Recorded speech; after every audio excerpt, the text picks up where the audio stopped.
இப்போ இந்த பொருள்கள்லாம் வச்சு பழனி பஞ்சாமிர்தம் பண்ணலாம். வாழைப்பழத்தை நல்லா பிசைஞ்சு வச்சுருக்கேன்.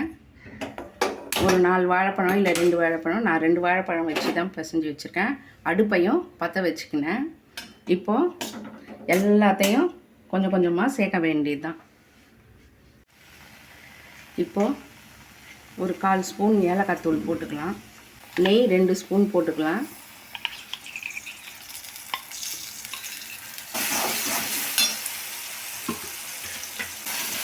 இப்போது இந்த நாட்டு சர்க்கரையை போட்டுக்கணும்.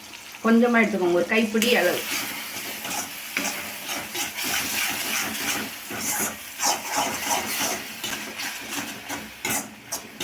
எல்லாம் பொறுமையாக செய்யுங்க. எல்லாம் இழையணும், அது ஒன்றோட ஒன்று மிக்ஸ் ஆகும். அந்த வாழைப்பழம் தெரியக்கூடாது உங்களுக்கு.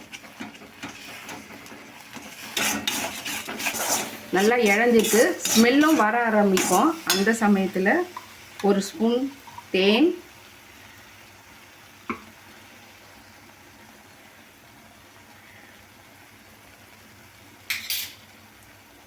கல்கண்டு, கருப்பு திராட்சை சிறிதளவு, முந்திரிலாம் போடுவோம் இல்லைங்களா, அந்த அளவுக்கு எடுத்துக்கோங்க.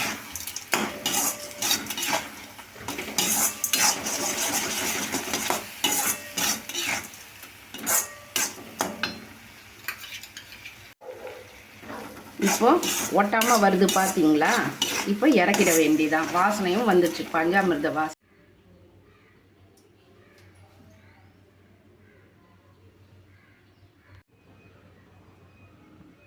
இப்போ பழனி பஞ்சாமிர்தம் ரெடி.